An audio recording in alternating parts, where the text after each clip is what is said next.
वाली परी की कहानी। सालों पहले भानिया राज्य में कर्ण राजा का शासन चलता था। राजा का दिल बहुत साफ था। वह हर त्योहार के दिन लोगों को दान देते थे। इस साल भी एक त्योहार के अवसर पर राजा राजमहल में दान लेने वालों की भीड़ लग गई। राजा ने सबको भर भर कर दान दिया। अंत में कमर को झुकाते हुए एक महिला राजा के पास दान लेने के लिए पहुंची, लेकिन तब तक राजा के पास दान देने के लिए कुछ भी नहीं बचा। राजा ने तुरंत अपने गले से हीरे का हार निकालकर उस महिला को दे दिया। वह महिला राजा के सिर पर हाथ फेरते हुए आशीर्वाद देकर चली गई। अगले दिन राजा अपने बगीचे में बैठकर सोच रहे थे कि मेरे जीवन में एक पुत्र की कमी है। भगवान ने मुझे सब कुछ दिया, लेकिन पुत्र सुख पता नहीं क्यों नहीं दिया। तभी राजा के गोद में आम एक आकर गिरा। राजा इधर उधर देखने लगे। उनमें मन हुआ कि आखिर यह आम मेरी गोद में कैसे आया। तभी कुछ देर बाद उन्हें बहुत सारी परियां दिखीं। उन सभी परियों में से एक नीली आंखों वाली परी राजा के सामने आई और बोलने लगी कि इस आम को अपनी पत्नी को देना। यह आम तुम्हें पुत्र रत्न देगा। इसे खाने 9 महीने बाद ही तुम्हारी पत्नी माँ बन जाएगी। वैसे तुम्हारे भाग में पुत्र सुख नहीं है, लेकिन तुम दिल के साफ हो और बहुत दानी हो, इसलिए तुम्हें यह सुख मिल रहा है। बस यह सुख सिर्फ तुम्हें 21 साल तक मिलेगा। जैसे ही तुम्हारा बेटे की शादी होगी, उसकी मौत हो जाएगी। राजा ने दुखी मन से नीली आंखों वाली परी से पूछा, क्या इसका कोई उपाय नहीं है? परी ने कहा, राजन, कल मैं कमर झुकाते हुए एक साधारण महिला के रूप में तुम्हारे दरबार में दान लेने के लिए आई थी। देखो, जो माला तुमने मुझे दी थी वो मेरे गले में है। तुम्हारी इसी कर्म और दूसरों की मदद की भावना के कारण मैं तुम्हें पुत्र का आशीर्वाद देने के लिए आई हूँ, लेकिन तुम्हारा बेटा 21 साल से ज़्यादा नहीं जी पाएगा। फिर भी तुम उसकी मौत होते ही उसे एक संदूक में डाल देना। उसके बाद संदूक में 4 दही के घड़े रखना और बीच जंगल में डालकर छोड़ देना। इतना कहकर नीली आंखों वाली परी वहां से ओझल हो गई। राजा ने महल जाकर सारी बात अपनी पत्नी मैत्री को बता दी और उसे आम खाने के लिए दिया। राजा की पत्नी ने आम खाने के ठीक 9 महीने बाद एक पुत्र को जन्म दिया।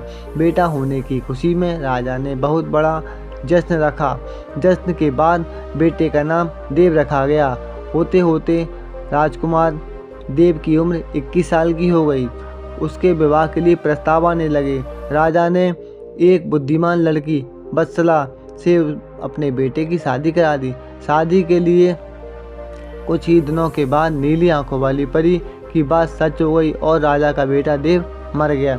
राजा और रानी नीली आंखों वाली परी की बात भूल गए थे। जब देव के अंतिम संस्कार के लिए राजा लोगों के साथ शमशान की ओर बढ़ने लगे तो राजा को परी की बात याद आ गई।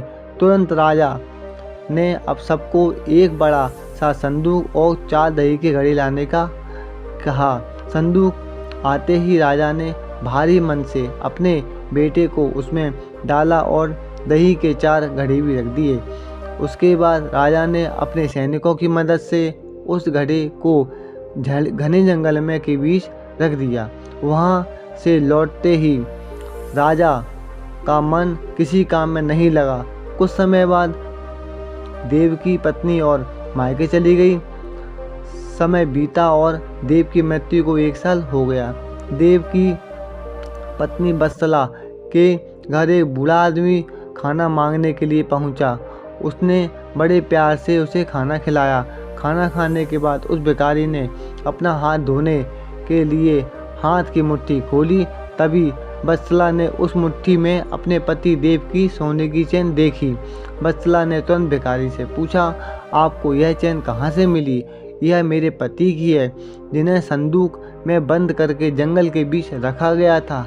भिखारी ने डरते हुए कहा, हाँ, मैंने यह चेन उसी संदूक से निकाली है। वत्सला ने कहा, आप डरिए मत, मैं सिर्फ उस जंगल तक जाना चाहती हूँ जहाँ मेरे पति का संदूक रखा है।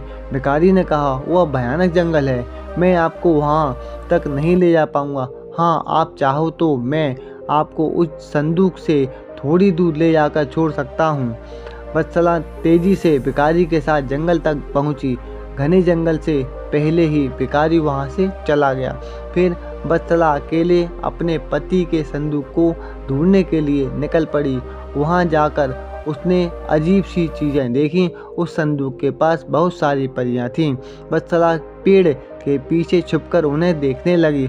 वत्सला ने देखा कि सारी परियों के बीच एक नीली आंखों वाली परी आई और उसने संदूक में एक लकड़ी देव के मृत शरीर के पास और एक पैर के पास रखी। तभी देव संदूक से बाहर निकल आया।